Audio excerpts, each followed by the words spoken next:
Hello everyone, Linnea here. I wanted to show you my motivation jar spell.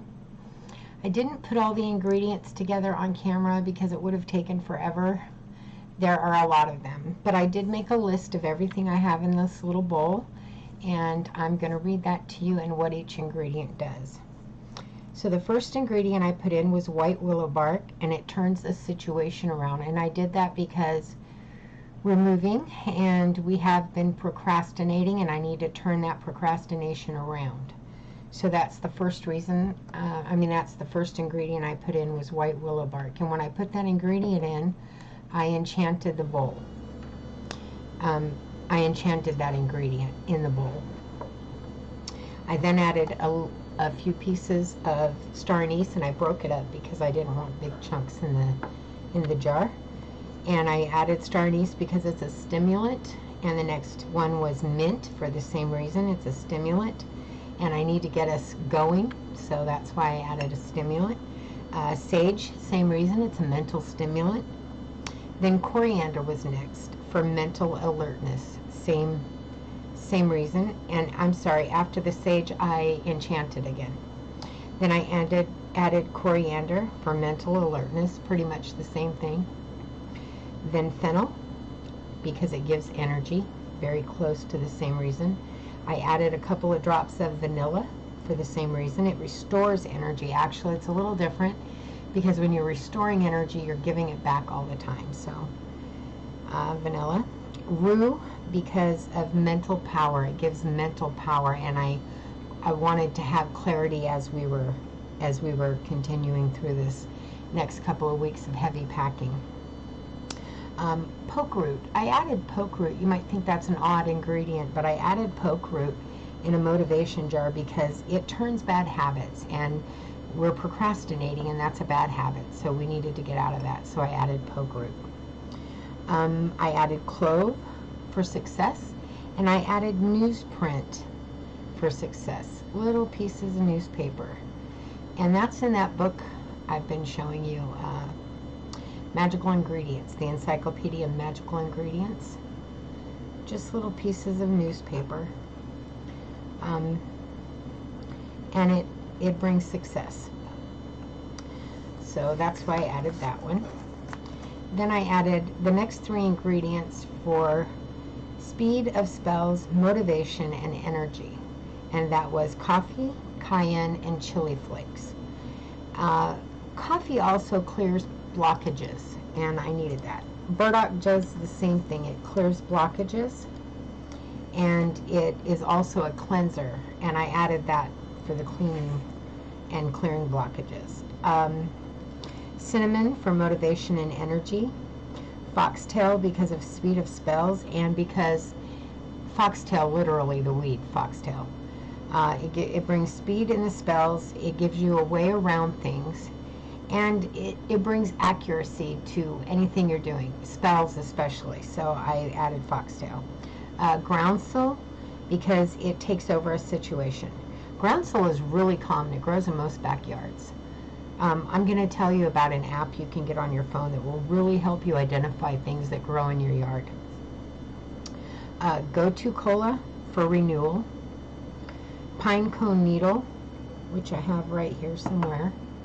A pine cone needle, just a needle off a pine cone, because I want to poke through any obstacles. I just want to poke right through those over the next few weeks. So pine cone needle. Mandrake, because it intensifies magic. Black pepper, because it helps with letting go, and we need to let go of our house and our need for having our belongings right with us all the time. We need to let go of all that. Cardamom for motivation. Chaparral for overcoming challenges. Cascarilla right here as a cleanser. Calendula as an antibacterial for helping with cleansing. Burdock, as I mentioned. Garlic as an antifungal. Orange as a cleanser. Rosebud I put in for love, and sugar as a sweetener. And you'll notice I put quite a bit of sugar in there because I want us to stay close as a family as we're doing this. I don't want us to have a lot of tension between us.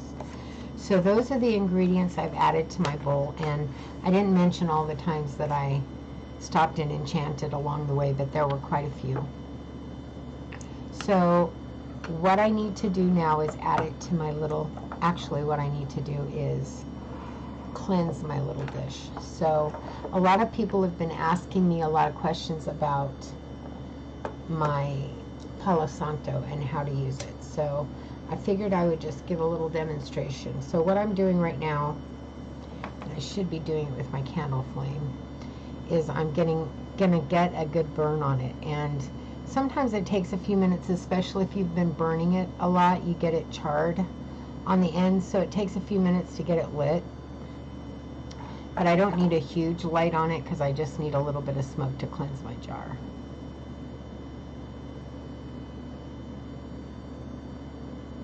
I do need a little bit of flame so that I can get it smoking good.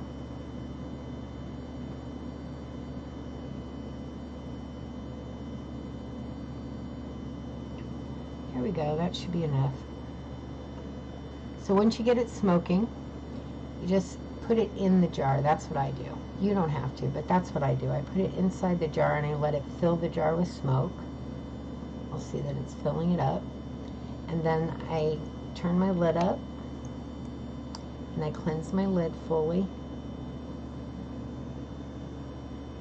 And remember I told you that Palo Santo cleanses, but as it's cleansing, it also brings in positivity. So it takes out any negativity and it brings in the positivity at the same time. So I get my jar fully cleansed, and I'm going to spread some of that around because it just smells delicious. And I love it. Whoop.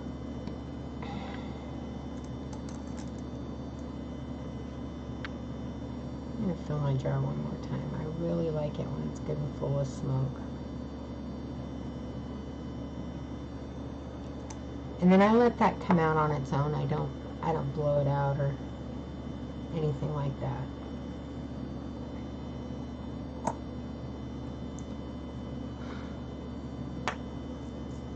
And then I'm going to just spoon my ingredients all into my jar. And I'm going to do that because I didn't use my little jar this time.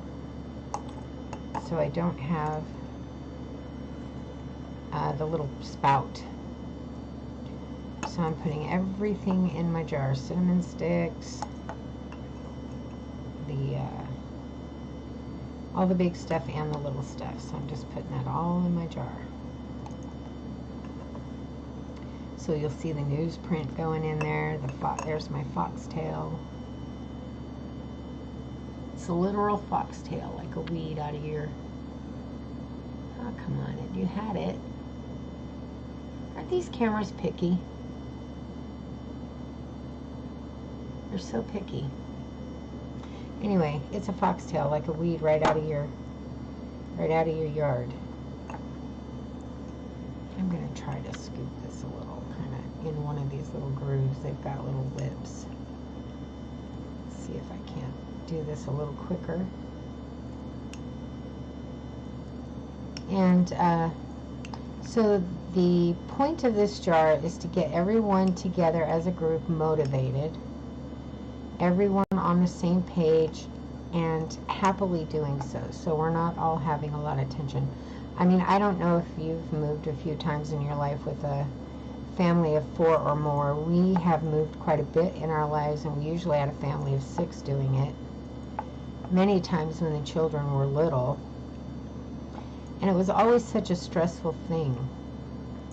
And especially as the kids got older, then it became bickering and just very stressful. So I added quite a bit of sugar, and I added a rosebud to keep the love in the group and the happiness, and you know, us all working as a team.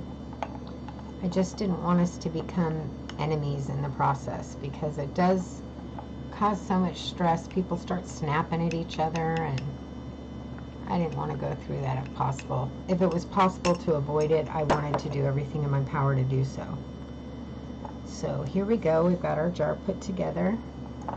All our ingredients inside, and I'm going to add my pine cone needle.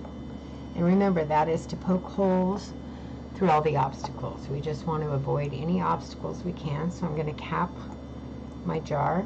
Actually, no, I'm not. I'm going to enchant one more time in my jar. And remember, when you enchant, to visualize the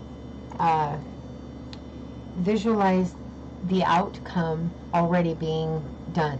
So I'm going to visualize that the move has happened and it went smoothly and everyone was happy and we didn't have a problem. We got the house completely cleaned up before we left. We got our deposit back and everything went smooth. That's what I'm going to visualize, because that's what I want to happen from this jar. So I'm going to visualize that as I put my energy coming from my crown chakra all through this jar.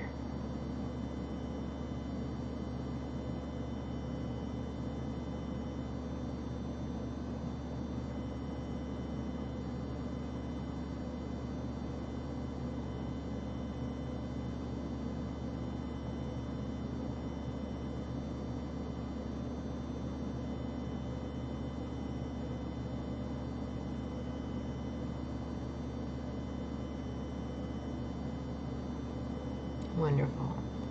Okay, now that I've done that, I'm going to go ahead and close the lid on my jar. And then you can do anything you like. I personally am probably going to put a little candle on top.